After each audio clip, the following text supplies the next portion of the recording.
Hello everybody, it's Mike Patterson from Patterson Photography and First Choice Photo here in Lethbridge, Alberta, Canada. Welcome back to my studio.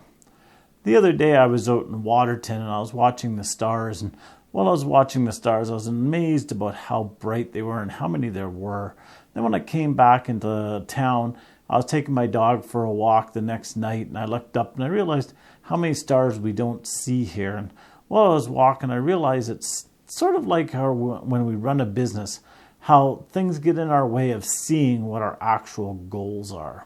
So today I want to talk a little bit about getting through all of the distractions when you run a business and to stay on track to where you want to go. So stay tuned. I'll be back in a second with more.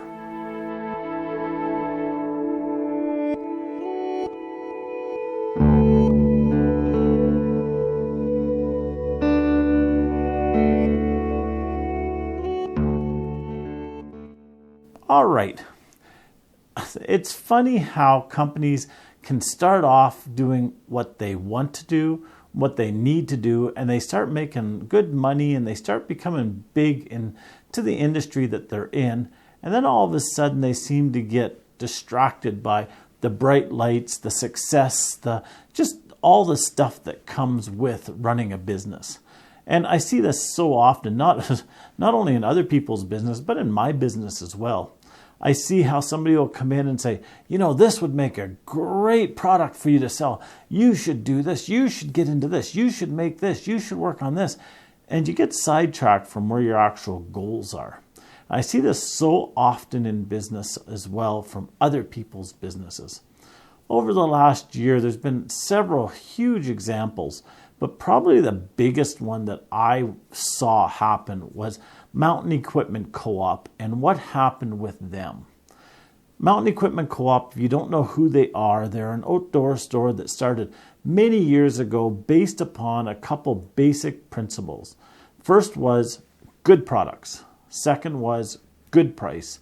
And third was good service. Now, you could change the good to great because back in the early days, Mountain Equipment Co-op had great everything. It was an amazing company to buy from.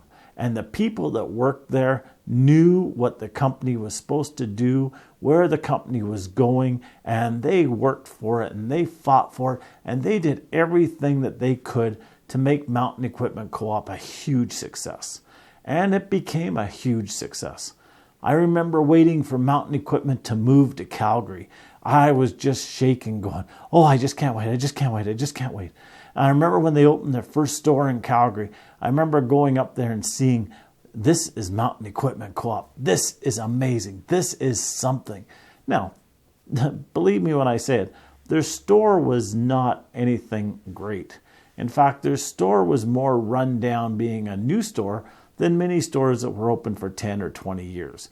It was not what you would call a high class or brand new bricks and mortar store that everything was in its place. It was a store. It did what it had to do and that was it. But the products they sold were amazing.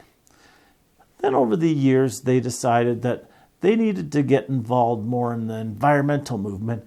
And they needed to get involved more in supporting third world countries. And they needed to get involved in this and that and the other thing. And unfortunately, what happened for them was they got involved in these areas, but they lost track of what their products were supposed to be and what their service was supposed to be and what their business was supposed to be.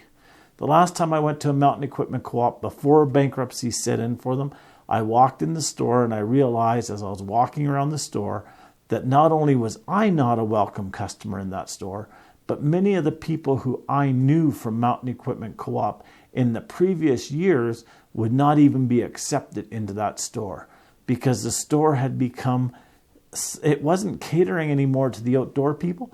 It was catering to their name and it was catering to all their causes. It was catering to all of the stuff but what they were made to cater to. And it was a shame.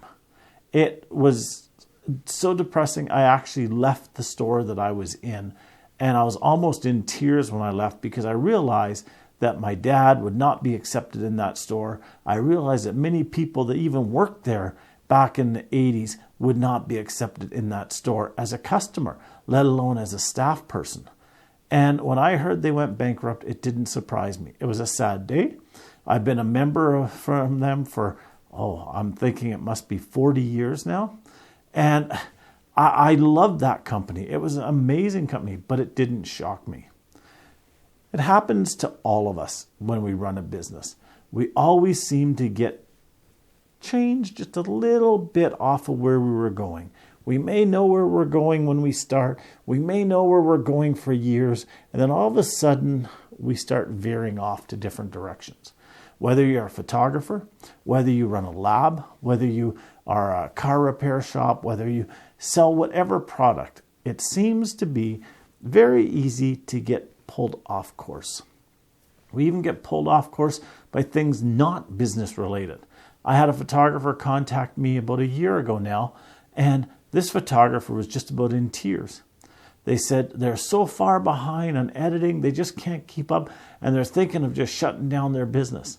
Well, the thing that caused them all the trouble wasn't their business, wasn't the workload that they had at work. It was all the stuff they got involved in outside of work. It was them watching TV at night. It was them going out on trips and such on weekends. It was them going on a weeks-long vacation or 2 weeks-long vacation and not getting the work done that they were supposed to do. We actually sat down, this was obviously before COVID, and we talked about it. And I says, look, here's what you need to do. I says, instead of shutting your studio down, instead of throwing in the towel because you're so busy, start canceling some of the other stuff that you have. Start putting that stuff on the shelf and work on your business. About 6 months later, I saw the person, and this was just before COVID. Actually, it was just before last Christmas or after last Christmas. And the person came to me and said, I'm all caught up. My business is back running like it's supposed to, and I'm going to make sure I don't get pulled off of the right track. And it happens to all of us.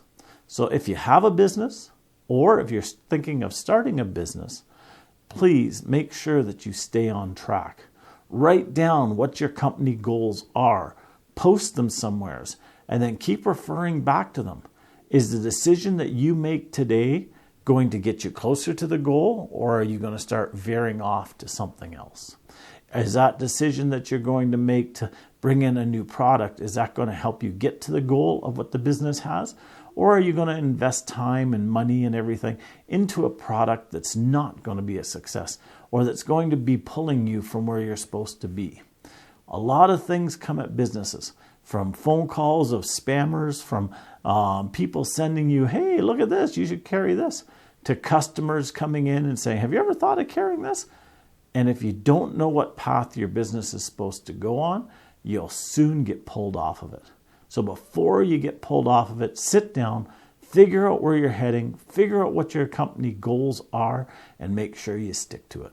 So until next time, it's Mike Patterson from Patterson Photography and First Choice Photo here in Lethbridge, Alberta, Canada. Have yourself a wonderful day. Thank you for watching my video.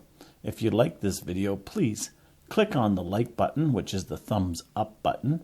If you haven't already subscribed to my channel, please click on the subscribe button and then click on the bell next to the subscribe button so you'll be notified when any new videos are uploaded. Thank you and have a great day.